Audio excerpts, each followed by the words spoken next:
यह कहानी हर उस नीट एस्पिरेंट की है जो रोज अपनी उम्मीदों और किताबों के बीच जंग लड़ता है। कमरे की दीवार पर टंगे कैलेंडर की तारीखों पर लाल पेन से क्रॉस लगे थे। टेबल पर बायो, फिजिक्स और केमिस्ट्री की मोटी मोटी किताबें किसी मीनार की तरह खड़ी थीं। रात के 2 बज रहे थे और पूरा शहर सो चुका था, लेकिन स्नेहा की आंखों में नींद का नामो निशान नहीं था। वह अपने नोट्स को रिवाइज कर रही थी और हार्ट का डायग्राम बना रही थी। अचानक उसने पेन नीचे रखा, अपनी बिखरी हुई जुल्फों को पीछे बांधा और एक गहरी सांस लेकर खुद से कहा, बस यार, अब और नहीं होता। सच बताऊं तो यह सिर्फ स्नेहा की कहानी नहीं है, ये हर वो लड़की की कहानी है जो एक नीट एस्पिरेंट है या रह चुकी है।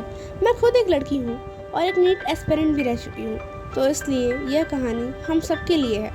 हर उस लड़की के लिए जो अपनी शादी की उम्र के तानों को पीछे छोड़कर स्टेथोस्कोप का सपना चुनती है, और हर उस स्टूडेंट के लिए है जो इस वक्त इस अकेलेपन के सफ़र से गुजर रहा है। हम लड़कियां जब इस फील्ड में आती हैं तो जिम्मेदारी और दबाव दोगुना हो जाता है। समाज की नज़रें, घर वालों की उम्मीदें और खुद को साबित करने की वो छटपटाहट, हम सब हर रोज़ इस दौर से गुजरती हैं।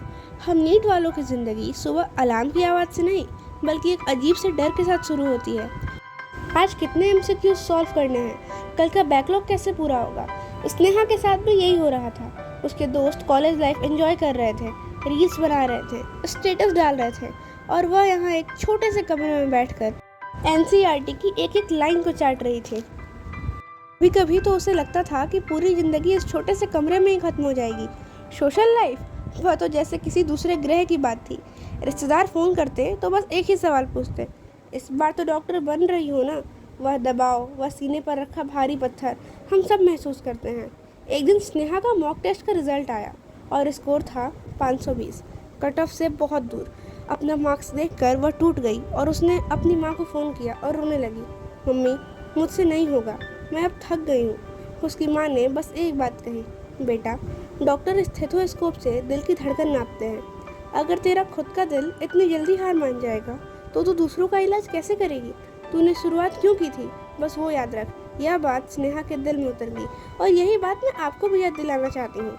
हम सब इस रेस में भागते भागते भूल जाते हैं कि हमने यह रास्ता क्यों चुना था। हमने सफ़ेद एप्रन का वो सपना देखा था, अपने नाम के आगे डॉक्टर लगा देखने की वो जिद पाल रखी थी। स्नेहा वापस उठी, अपने आंसू पोंछे और अपनी गलतियों को सुधारा, और फिर से जुट गई उसी लगन और मेहनत के साथ। फिजिक्स के मुश्किल फार्मूले बार बार रिवाइज करती, क्वेश्चंस बनाती और जिस जगह फंसती उसे समझकर फिर से बनाने की कोशिश करती। ऑर्गेनिक केमिस्ट्री के रिएक्शंस को याद करती और धीरे धीरे सब उसकी उंगलियों पर हो गए। फिर आया परीक्षा का दिन, नीट के वो 3 घंटे का पेपर। जब स्नेहा एग्ज़ाम हॉल से बाहर निकली तो उसके चेहरे पर एक अजीब सा सुकून था। उसे पता था कि उसने अपना 100% दिया है। कुछ महीने बाद जब रिज़ल्ट आया तो उसके नाम के आगे ऑल इंडिया रैंक चमक रही थी। उसकी आंखों में आंसू थे, लेकिन इस बार वो दर्द के नहीं, जीत के थे। दोस्तों, यह कहानी सिर्फ एक हैप्पी एंडिंग के लिए नहीं है, यह हम सबको यह याद दिलाने के लिए है कि जो रातें हम जाग कर बिता रहे हैं, जो कुर्बानियाँ हम दे रहे हैं, वो बेकार नहीं जाएंगी। हमारा सफ़र मुश्किल है, बहुत मुश्किल है, लेकिन यह याद रखना, सफ़ेद कोट ऐसे ही नहीं मिलता। इसे कमाने के लिए रातों की नींद जलानी पड़ती है। पढ़ते रहो, डटे रहो। अगर आप भी इस सफ़र का हिस्सा हैं तो मुझे कमेंट में बताएं आपका इस बार का नीट का पेपर कैसा रहा, और आपको सबसे ज़्यादा डर किस सब्जेक्ट से लगता है, फिजिक्स, केमिस्ट्री या बायोलॉजी, ये बताएं।